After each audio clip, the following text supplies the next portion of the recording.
I've got to say, I was a little skeptical when I first seen this rifle with its double bottle. I've used a couple of double bottle rifles in the past and I found them, I don't know, just a bit bulky, a bit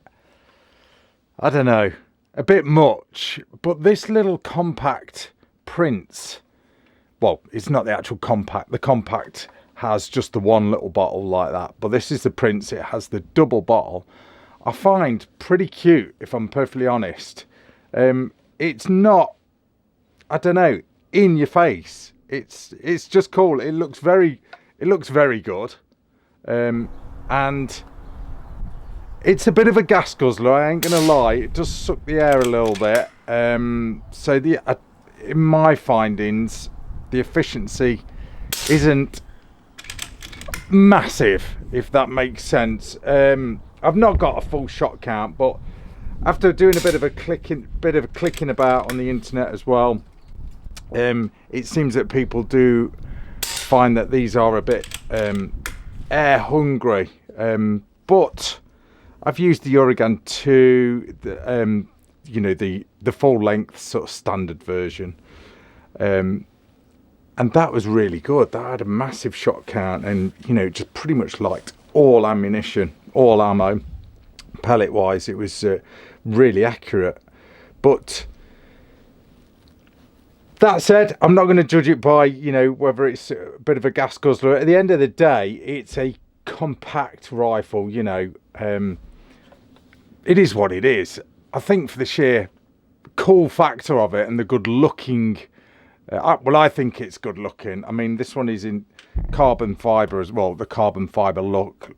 Or is that actual carbon fibre? Maybe it is. I think it is actual carbon fibre. It doesn't it looks really good, but it's still a bit of a weighty one with that double bottle configuration. I mean, it's weighing in at about, I think it's about 3 kilos. So it ain't the lightest, but it seems pretty well balanced. I think it's a great little ratting gun for sure. A compact version like it is, maybe a pest control gun, maybe. Don't know. I'm just sort of throwing it out there. If you're doing target shooting, for example, airgun target shooting, you're gonna want something maybe a little bit bigger, aren't you? But for range work, I think this is an ideal sort of I'd say barn gun, barn rifle for getting up close and personal with pigeons and rats and stuff like that. But anyway, let's throw out some specs. So this one is in 2.2. No, it isn't. It is in 177. There is a 2.2. You can fill this thing up to 300 bar, and it is regulated. This one is sub 12 foot-pounds. This one is. Clicking around, looking on the internet for the full specs of this rifle is pretty difficult, so I'm just going to do it myself as far as measurements are concerned. So the barrel is 520mm, or for you old schoolers, 20.5 inches. That is if the muzzle goes all the way to the end of the barrel, all the way to the end of there, which it does. It is threaded as well, to throw on a mod. I did find it a little bit loud, to be honest, in my testing, and it was almost a little bit, I don't know, there was a bit of a mechanical clunk from this end, or was I imagining it? Let me dry fire it, see if I can. I probably won't be able to replicate it anyway, sort of on camera, but let me just sort of see if I can. Let's take it off safety, that'll help. No, maybe, I don't know, it's probably different when I'm sort of pushing pellets through it. It just felt a little bit clunky from that end, but maybe it's just me, who knows, maybe it's me that's a bit clunky. But yeah, it shot really well, if I'm perfectly honest, it really did. I'm always a little bit iffy about bullpups because the triggers can be odd, because you've got linkages going back and whatnot, so they can be a bit iffy at times. but I found this one really nice, a decent trigger, quite a light trigger as well. Just in case you were wondering, it is wearing a Sightmark Presidio. That is a, what is it? It's a 2 to 12 times 50. That one is. Nice little scope. Shooting this thing at 30 yards on my test range. I was getting good results with, I think put 7 different types of pellets through this particular rifle. But yeah, let's take a closer look at it. Let's move the tape measure out of the way. Now, I've got to say, guys, first of all, you know, welcome to the channel. If it's your first time jumping on the channel, welcome. Please hit that subscribe button and hit the notification bell, and then you'll know when I upload my crap. But let me just tell you, if you are new to the channel, you don't get any bullshit off the Rackster, okay? I'm not trying to sell these. I'm not in the pocket of anyone, any company or anything, so you'll get full-on honest reviews. I'm not sort of making it all nice, you know, just to keep the manufacturer or the importer happy. I will say it how it is, okay? There aren't many reviewers like that left anymore. A lot of them are in the pockets of a lot of the importers and, you know, the manufacturers. I'll say it how it is, you know, be it air guns, firearms, shotguns, even airsoft now. Tell you how it is and how it happens, okay? Right, just wanted to get that out of the way because it, you know, I've been clicking around the internet, watching some videos recently, and I'm like, oh my god, it's a bit cringeworthy. So I know I'm not perfect, but guys, I'm honest with you, all right? That's what I'm stressing. So Uragan Prince double bottle. I do like the look of it. I really do like the look of it. I love the carbon fibre. I love how it kind of matches with the carbon fibre wrapped bottles, although they are pretty glossy. You know, would they have looked a bit better if they weren't glossy to sort of match up this matte finish? I don't know, maybe.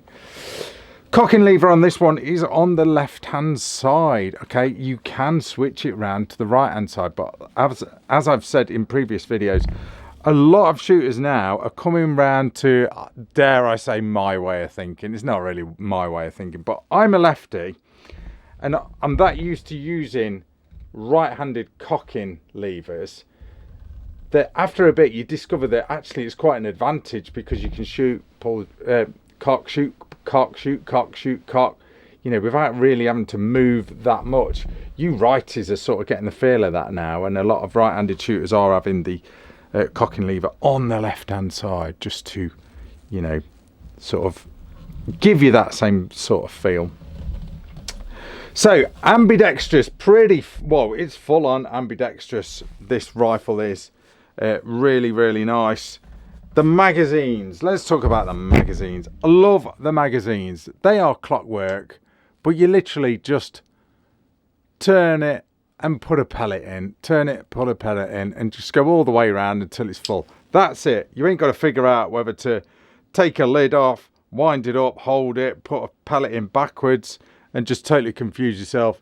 It don't matter with this one. You literally just put them in and turn it and just keep going. When the magazines are in, they are completely flush, which is really, really cool. So you've got like a recess thing there, okay, and it tells you what caliber it is as well, which is nice.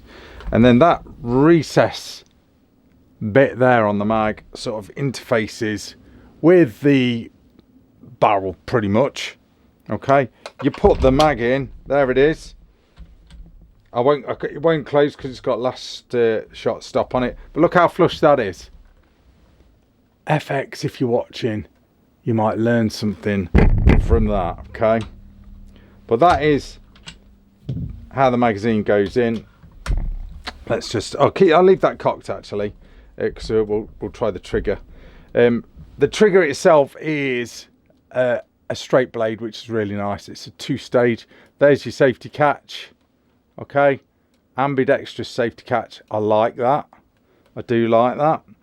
Your filler area, or your filler port, should I say, is here, and there's one of the gauges there, okay. That's dust cover. biathlon style cocking lever, like that. You can swap it around, like I said. It is a bullpup. The barrel is actually that long, so a lot of people, when they first see these things, they're like, oh god, that's got a short barrel. But no, obviously the barrel goes all the way back there. Picatinny rail on the underside there to throw on a bipod. I was shooting this off a bipod, as you can see in the footage. It'd be nice, they probably are, but if this was mine, I'd ideally want like an extended rail, so I could have the bipod sort of up front a little bit. That's just me. I love the way AGT sort of shroud their barrels, and they are CZ barrels as well. Yes, CZ barrels. You've got to love CZ, haven't you? I've got a CZ here, actually. Yeah, nice CZ there. CZ 457. Check it out. Nice. Love the CZs. That's my 457. Great barrels on the CZs. So, you know, hammer forged barrel on the AGT Uragan 2. Picatinny rail on top. I think it has got 20 MOA built in to, you know, enhance your shooting, enhance your range. So that is always a good thing, because you haven't got to sort of, you know, mess about shimming mounts and all that jazz. You know, you've got the 20 MOA built in, which is adequate, I mean, for a sub 12 foot-pound rifle. But just a very, very cool rifle. I am a big fan of the AGTs, I've got to say. One of the best rifles in 2023 was that Uragan 2 with the red laminate. I think, was that the Uragan 2? Yeah, it's Uragan 2 red laminate, the full length version. Absolutely loved that rifle. It was just, it literally just stacked any pellet that you threw at it. With the AGTs, I know I'm kind of sort of jumping ahead here, but just sort of showing you the bag. You do get a nice bag with them, nice soft bag, and you get all the bits and pieces that come with the rifle. You even get a whip with AGTs, which is nice. A little keyring there, and a pen, and a group measurer, little thingy there to measure the accuracy of your rifles. I believe they do come with a target of what they've shot them in the factory. This one's not with it. This is a demo rifle, which is kindly on loan from Edgar Brothers here in the UK. But that is that's the bag that you get. It's a decent quality bag. Because we have got it cocked, let's give the trigger a pull, because I don't want to leave it cocked. Not that it matters on a PCP, but let's just give the trigger a pull. See what it is doing. Here we go. Hold tight. Oh, 1 pound, 0.7 ounces on the trigger pull. That's such a nice trigger, that is. It really is nice. Right, let's get down and dirty with the main thing, accuracy. So here is my target. 7 different types of pellets.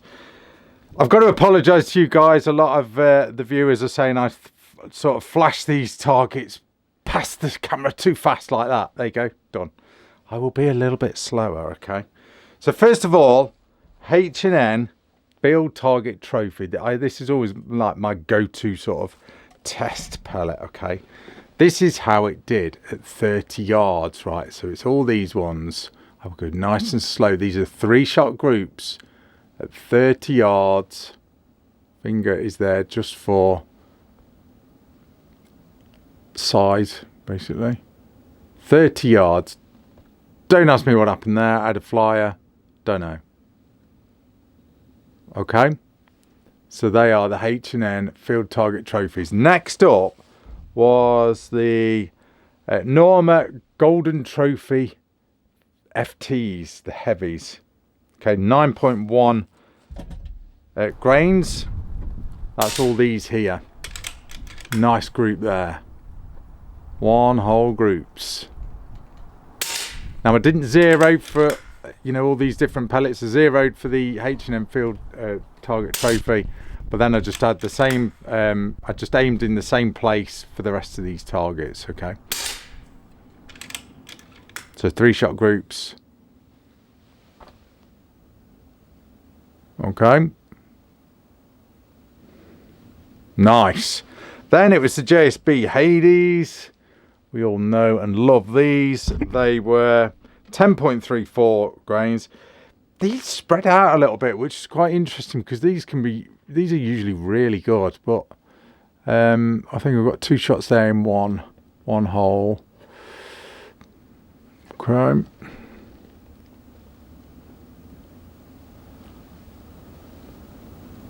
So that's them. They spread out a little bit, which I found a little bit weird, to be fair. Next up was the RWS Superdomes. These are 8.3 grains. This is what they did.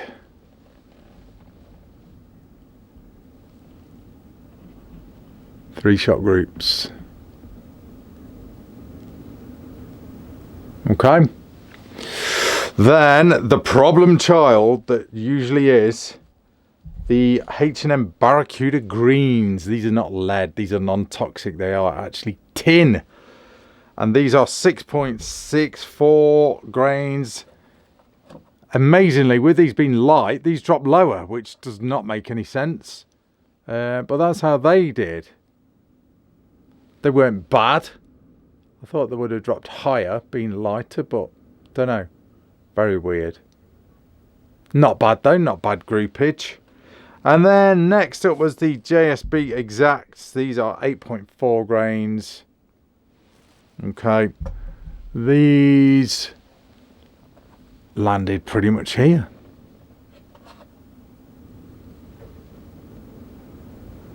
Okay. I'm getting close for you guys so you can see. Don't know what happened there. That spread out a little bit. And then last but not least, I've got some of these. Thought I'd just try these. The BSA Gold Stars. I'm not sure if H&N actually make these. I'm not sure.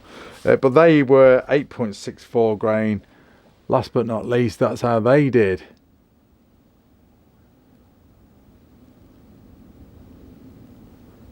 Okay, so that is pretty much your accuracy. Okay. So, pretty damn accurate if you ask me. Obviously, you know, you've got to find the perfect pellet for your rifle. But this is pretty damn accurate considering its compactness. So, other stocks are available. I do like this carbon fibre. You can get them the laminate, like the red laminate, the green laminate, the blue. I think they just do the normal wood as well. All aluminium construction. You know, the body or the receiver of the rifle, nice and solid and simple rifles. And knowing that it's got a nice CZ barrel in there, a proper barrel, not a pencil drinking straw liner or any crap like that. It's got a barrel in there, a proper barrel. I always like that these days, to be fair. But just a nice rifle. Like I say, I love the look of it. I just thought it was, at first I was like I said, I was like, oh, I don't know what to make of this. It's a bit, and its weight as well. I was like, blimey, for what it is, she's quite a weighty one. But no, it's shot really well, really cool to shoot, and I think the double bottle. I mean, does that potentially give you more problems with like more places for stuff to leak, you know, for air to leak? Potentially, but you know, like I've always said, it doesn't matter if you buy, you know, a £500 rifle or a £5,000 rifle, be it, you know, PCPs. At the end of the day, it's like a 5 cent blooming rubber O-ring that's holding the air in on all of them rifles. Doesn't matter how much they are, it's always down to the O-rings. But no, the Uragan 2 Prince is very, very cool indeed. I do like it. just accurate, a little heavy, yeah. At first I thought the trigger was going to be a bit, and there was a bit of a weird sound coming from here. Maybe this just sounds a little bit different when you are actually, you know, rather than dry firing it, you are actually sort of pushing pellets through it. But no, shot well, proof is in the pudding, it's accurate for such a short little thing, you know. I mean, if this had been a full-on long barrel, then, you know, I think I'd still be pretty impressed with those groups anyway. I mean, at the end of the day, like live ammunition, like centerfire ammunition, like rimfire ammunition, pellets, they're all different. They've all got different types of lead. You know, there's harder lead, there's softer lead. It depends on the mix that the manufacturer is putting into the recipe of their lead that makes the pellets at the end of the day. It's all right. I know they probably just get it shipped in anyway, but it does make a difference. We have noticed that, and I've noticed it over the years. You know, some pellets are a lot harder than others, and it can make a difference depending on what barrel your rifle has got and how your particular rifle seems to like that ammunition. But no, I'm going to leave it at that, guys. That is it. That is your rack and load review of the Uragan 2 Prince from AGT, kindly on loan from Edgar Brothers here in the UK. Stay tuned. Stay on rackandload.com if you are sick of Facebook's anti-gun crap. And I know I've had my page, well, it's on a ban as I film this video. The Rack and Load official Facebook page is still there, but I can't post on it. I think I've got another 2 weeks left until I can post on it. It's just BS, isn't it? Facebook. Get on rackandload.com. It is a gun social media. It works just like Facebook, but way better. And there's an app too, so jump on there. There's lots of companies on there using it. IWA Outdoor Classics, one of the biggest shooting shows in the world, is partnered with it. Get in there, get signed up. It's totally free. Jump on there. That is where it is happening now. Screw you, Facebook. I'm going to leave it at that. Thanks for watching, guys. That is Rack and Load. See ya.